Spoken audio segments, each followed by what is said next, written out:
Hello students, देखिए आज का जो हमारा टॉपिक चल रहा था बॉडी मेज़रमेंट की डिफरेंट टाइप्स ऑफ गारमेंट के लिए, तो जिसमें अब हमारा आता है कमर की नाप।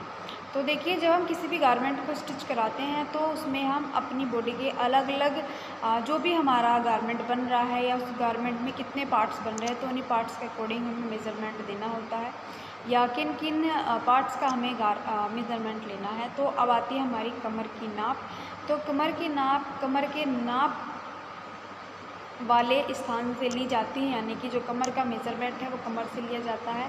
तो इसमें भी टेप को पकड़ने और उसे पीछे की ओर घुमा के बाएं बगल से घुमाकर आगे लाने, मतलब एक तरीके से उसको पीछे की साइड से घुमाते हुए आगे लाया जाता है और उसमें 3 इंच या 2 इंच की फिंगर को अंदर की तरफ डाला जाता है और उसके बाद ही हम जो भी मेज़रमेंट निकल के आता है उस मेज़रमेंट को नोट करते हैं अपनी नोटबुक में। तो अंक नोट करने का काम ठीक वैसे ही करना होता है जैसे कि वक्ष की नाप लेने से किया था, यानी कि जो मैंने पिछले वीडियो में बताया था उसके अकॉर्डिंग ही लिया जाता है। और नाप कमर के सबसे अधिक संकरे भाग से लेनी चाहिए और फीता ठीक यानी कि जो हमारा मेजरिंग टेप होता है, मेजरिंग टेप को हम चारों तरफ से घुमाते हैं, यानी कि उसको घुमा के आगे की ओर लाते हैं। और इस बात का भी हम ध्यान रखते हैं अपने मेजरिंग टेप का कि कहीं से उल्टा ना हो या वो कहीं से उसमें कहीं ना कहीं घुमाव ना आ गया हो या उसमें एक दो ऐंठन ना आ गई हो, क्योंकि अगर ये मेजरिंग टेप अगर घूम जाता है तो कहीं ना कहीं मेज़रमेंट गलत हो जाता है या जो नाप होती है वो गलत नाप ले ली जाती है। तो चेक करना होता है कि जो हमारी मेजरिंग टेप है वो सही तरीके से ली गई है या नहीं है, या उसको पीछे की साइड घुमाते समय वो मुड़ी तो नहीं है। तो इन चीज़ों का ध्यान रखना होता है हमें। फिर आता है मोहरी की नाप। तो देखिए मोहरी की नाप का मतलब देखिए कि मोहरी की नाप कमीज, कुर्ते, हाँ देखिए गलत लिखा गया है, थोड़ा सा कुर्ता लिखा गया है। कुर्ते, ब्लाउज, फ्रॉक आदि के लिए आस्तीन की छोर पर ली जाती है, यानी कि स्लीव्स वाली मोहरी की बात की गई है इसमें। तो आस्तीन कई प्रकार की होती है।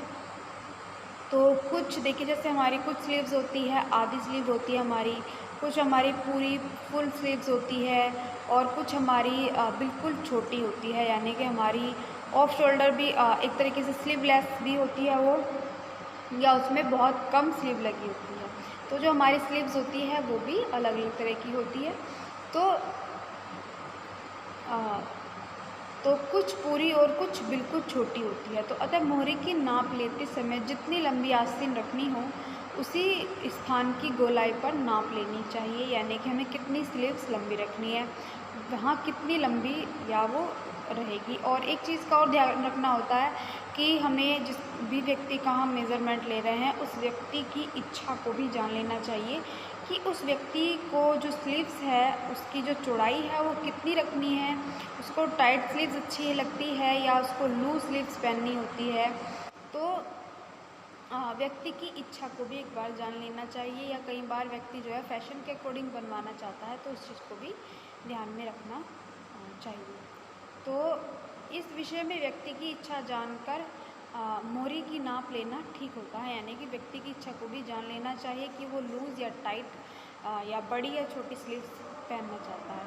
साथ ही मोहरी पर आस्तीन कितनी ढीली या कितनी कसी होगी इसके लिए भी उसकी पसंद को पूछ लेना चाहिए कि वो टाइट स्लीव्स को पहनता है या लूज स्लीव्स को, जो मोहरी की नाप है उसको पसंद करता है।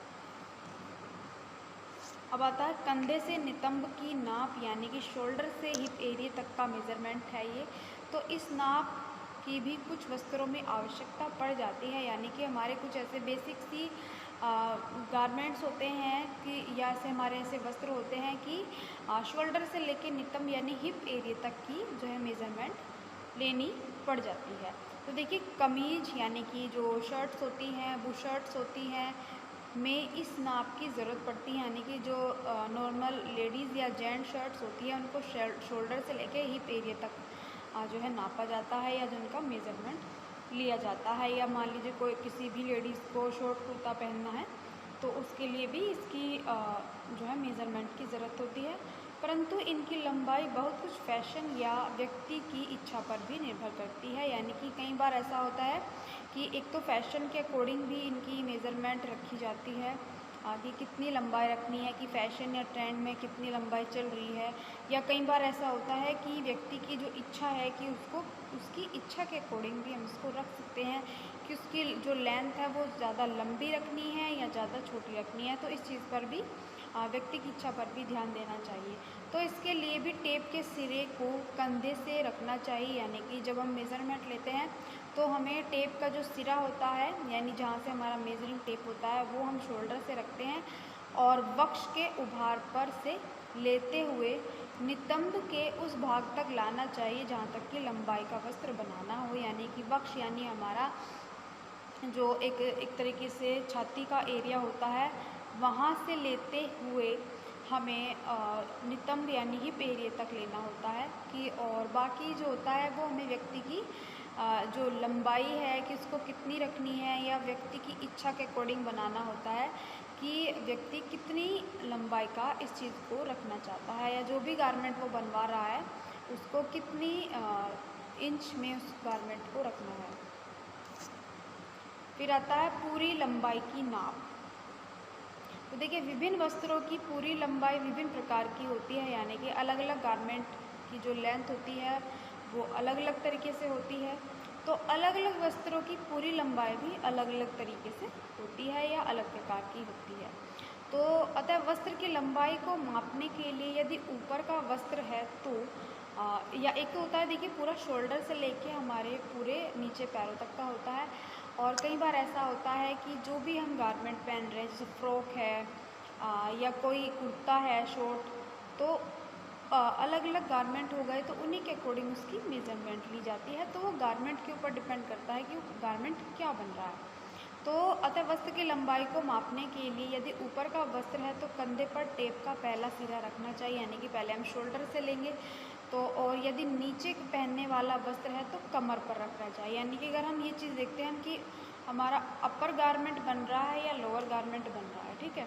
तो अगर हमारा अपर गारमेंट है तो हम उसकी जो लेंथ है वो हम शोल्डर से रखेंगे, तो कमर पर रखना चाहिए। और एक तरीके से इसके बाद टेप को वस्त्र की लंबाई के अनुसार नीचे तक लाना चाहिए या व्यक्ति को किस तरह का गारमेंट है, कितनी लंबाई का गारमेंट पहनना है, उसी के अकॉर्डिंग हमें नीचे लाना चाहिए।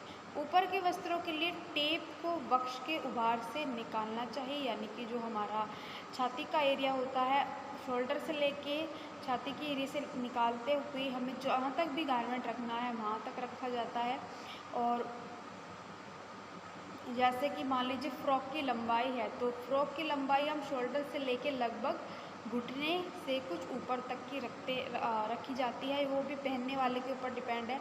अगर व्यक्ति नीचे तक की फ्रॉक पहनता है, नी से नीचे तक की पहनता है, तो वो उसकी इच्छा के अकॉर्डिंग जो है रखी जाती है।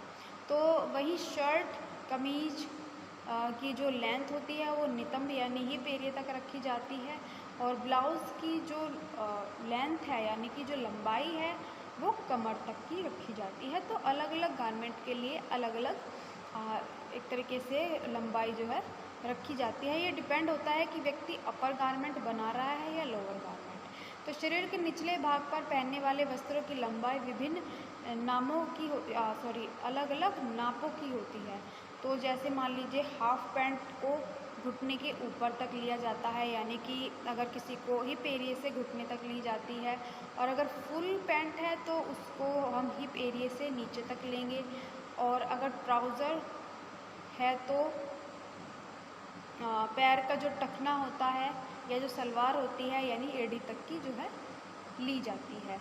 तो साधारण पजामे को भी सबसे नीचे भाग तक लंबाई में रखा जाता है, यानी हिप एरिया से लेकर के जो हमारे पैरों का यानी कि एड़ी तक जो है उसको रखा जाता है। तो उसकी जो लेंथ है वो भी अलग हो जाती है। तो सभी वस्तुओं की जो लंबाई होती है वो फैशन के अनुरूप बदलती रहती है। कई बार ऐसा होता है कि हमें शॉर्ट पैंट पहननी है तो देखिए उसकी हिप से लेकर के घुटने तक होती है या और थोड़ी नीचे हो जाती है। कई बार फुल पैंट है तो हमारी हिप एरिया से लेकर के पूरी एड़ी तक की होती है। तो कई बार जो लेंथ होती है गारमेंट की वो फैशन के अकॉर्डिंग भी बढ़ती या घटती रहती है। तो स्टूडेंट्स देखिए, अभी जो हमारा इसके आगे का जो टॉपिक है बॉडी मेजरमेंट का, वो मैं आपको अब नेक्स्ट वीडियो में बताऊँगी।